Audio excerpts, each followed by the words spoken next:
Hi everyone, and welcome back to the Petersen Automotive Museum's YouTube channel. Today, we're looking at what is arguably the most spite-filled car in history.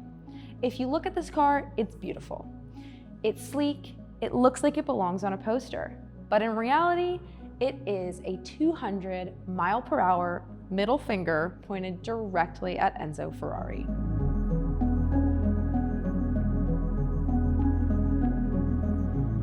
To understand the Ford GT40, we have to travel back to the early 1960s. At the time, Ford was in the midst of a major identity crisis. In the 1930s, they were the performance kings thanks to the flathead V8. But by the late 50s, that image had gone stale. Chevrolet had the Corvette, Pontiac had the wide-track performance, while Ford had a 1957 agreement by the American Automobile Manufacturers Association, AMA, that banned factory-sponsored racing. Ford was essentially a sleeping giant that had forgotten how to run. But Henry Ford II, the Deuce, was tired of being the boring choice for suburban families.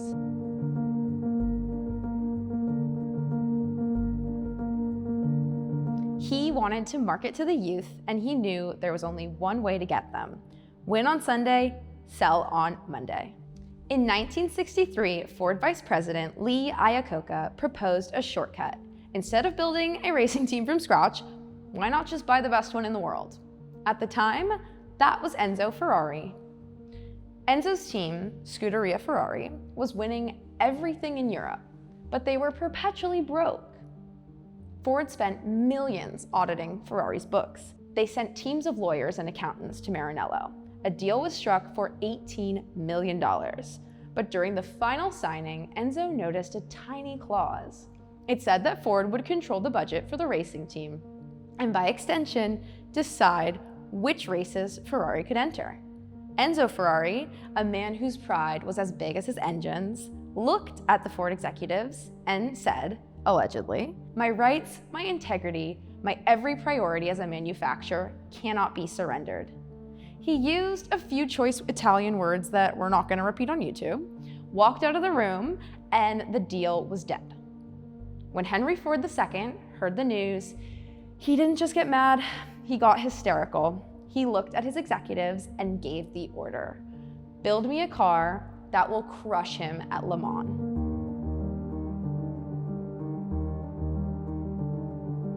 Ford didn't have a chassis, so they partnered with Eric Broadway of Lola Cars in England.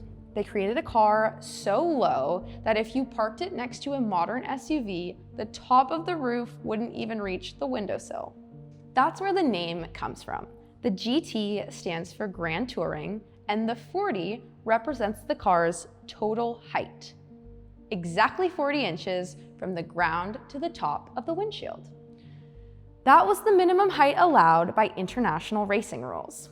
If you're over 6 feet tall, getting into this car isn't entering. It's more like wearing it.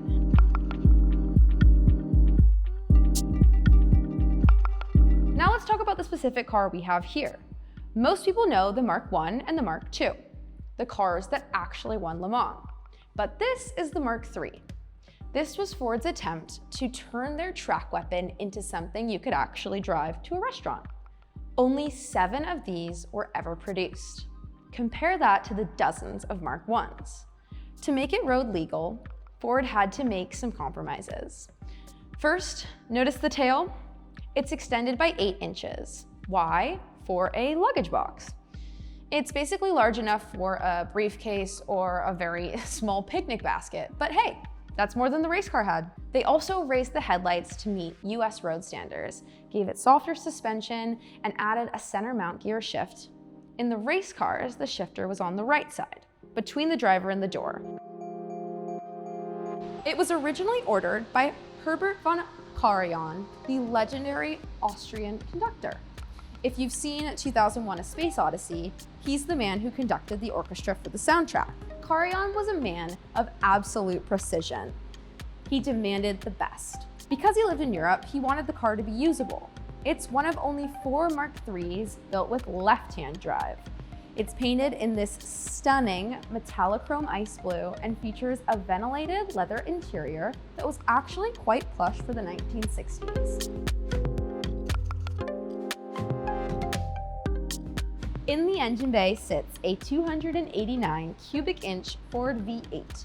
It was detuned to 306 horsepower for reliability, but in a car this light, it was still a rocket. It could hit 60 miles per hour in 5.3 seconds and reach 165 miles per hour. In 1967, that wasn't just fast, that was space program fast. So, did Ford get his revenge? In 1966, the GT40 took first, second, and third at the Le Mans. They won again in 67, 68, and 69. They didn't just beat Ferrari, they broke his spirit. Ferrari wouldn't win Le Mans again for over 50 years. This Mark III represents the peak of that era, a moment when the most powerful car company in the world decided to stop making safe family cars and start making history.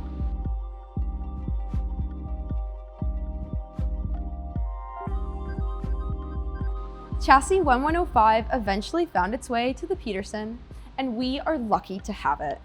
Thanks for joining us on this deep dive. If you love the story of Ford versus Ferrari, hit that like button and subscribe for more. And tell me in the comments if you had to choose between the Mark III and the raw, noisy Mark I race car, which one are you taking for a Sunday drive? We'll see you next week. Bye guys.